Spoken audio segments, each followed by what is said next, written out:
Hola entusiastas de la geopolítica, hoy les voy a traer un nuevo video. Hoy vamos a hablar de la situación mundial en vista a los grandes cambios económicos que estamos viviendo en los últimos meses y en los últimos años. En gran parte este video se va a basar en un artículo de The Economist que habla justamente de los efectos políticos de las cuestiones económicas en distintos lugares del mundo. Así que bueno, sin más, vamos a empezar a hablar del tema. Tenemos que hay distintos lugares del mundo que están siendo impactados fuertemente por las cuestiones como la inflación, el alto precio de los alimentos y el alto precio del combustible.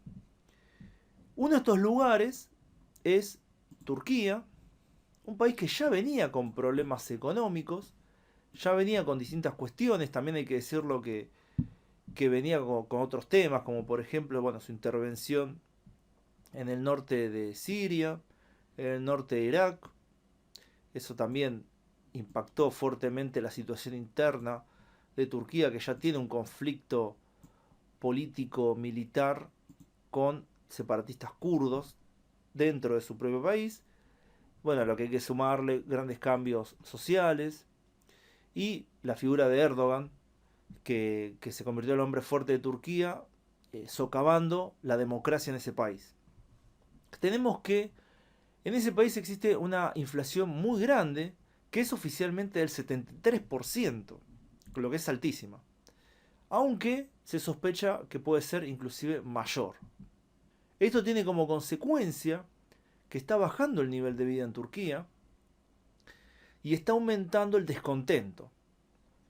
Como dije previamente, hay que sumarle justamente lo que es el conflicto entre Rusia y Ucrania, que tiene como consecuencia el aumento de los precios de los alimentos en muchos países del mundo, de hecho en todos los países del mundo prácticamente. Entonces tenemos en Turquía una situación perfecta para que el descontento vaya aumentando cada vez más.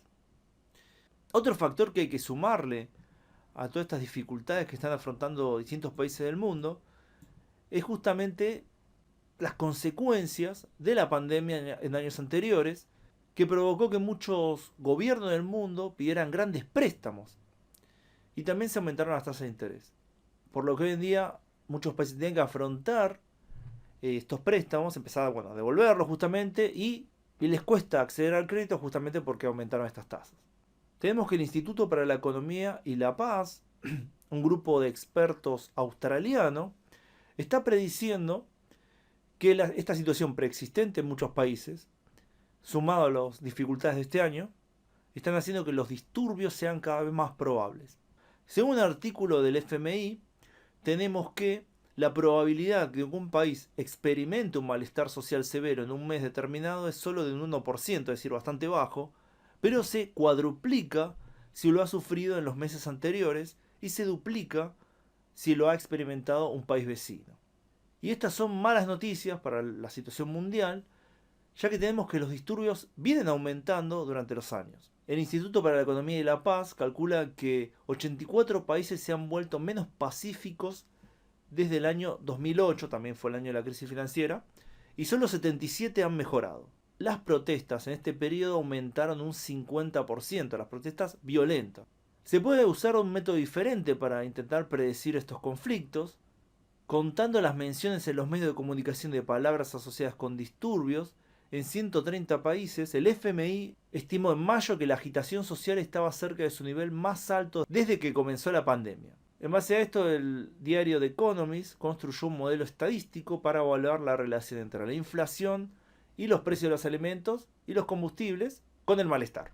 Entonces tenemos que el aumento, según este modelo, el aumento de los precios de los alimentos y el combustible son un fuerte presagio de la inestabilidad política. Está previsto que aumente el gasto en importaciones de alimentos y combustible, especialmente en los países pobres.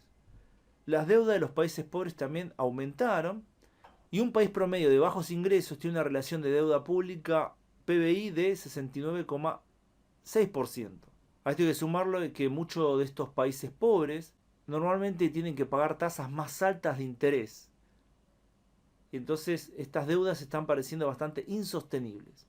El FMI dice que 41 países, hogar del 7% de la población mundial, está o tiene un alto riesgo de sobreendeudamiento. Algunos países, como por ejemplo Laos, está al borde del incumplimiento. Tenemos que los países que están en riesgo alto de entrar en crisis políticas graves son, si los podemos marcar en el mapa, Tailandia, Vietnam, los países de Asia Central, Egipto y Túnez, entre varios. Estos serían los principales. También habría que sumar Botswana y la región de África Occidental. Si volvemos al caso particular de Turquía, tenemos que una de las políticas de Erdogan desde final del 2021 fue decirle a las personas que depositen su dinero en cuentas especiales a prueba de la depreciación. El Estado se comprometía entonces a compensar la diferencia si estos depósitos pierden su valor frente al dólar. La lira cayó aproximadamente un 25% este año.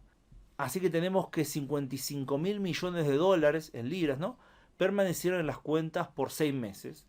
Y esto crea una gran responsabilidad para el gobierno, que tiene que conseguir los fondos justamente para compensar lo que dijo que iba a compensar.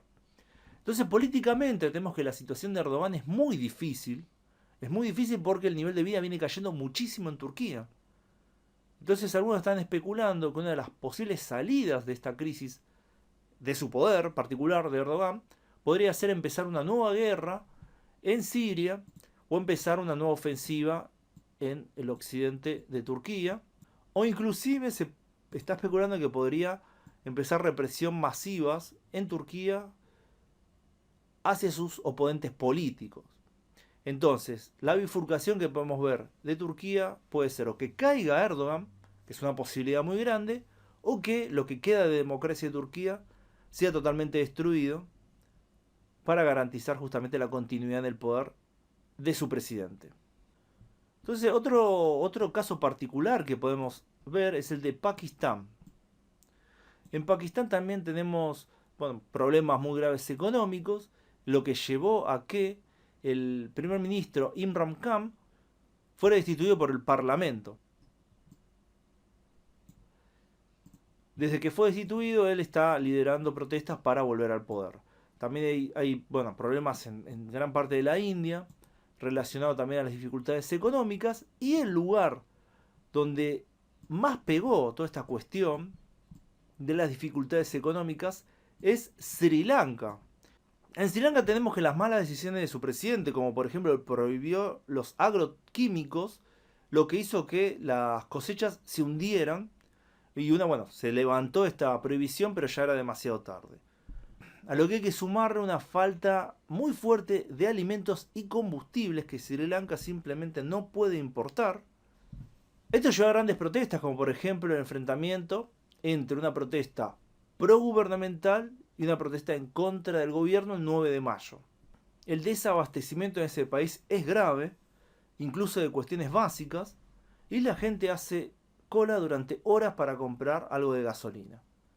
Las escuelas y las oficinas gubernamentales están cerradas temporalmente. También hay que decir que el gobierno dejó de pagar sus deudas, lo que llevó a lo que sería la situación político-social del país a un momento muy malo. En el próximo video vamos a seguir con este panorama mundial de la inestabilidad.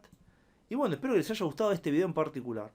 Pongan me gusta si les gustó y compartan si creen que vale la pena compartir. En este video no les voy a dejar ninguna pregunta, ya que va a continuar en una segunda parte, a donde ahí sí les voy a dejar la pregunta. Gracias a todos por su tiempo y gracias especiales a quienes colaboran con el canal en Patreon, donde pueden acceder a contenido exclusivo, además de aparecer en los agradecimientos de los videos de este canal y mis otros dos canales Ultra Argentina. Ahí por nada, nos vemos pronto, saludos.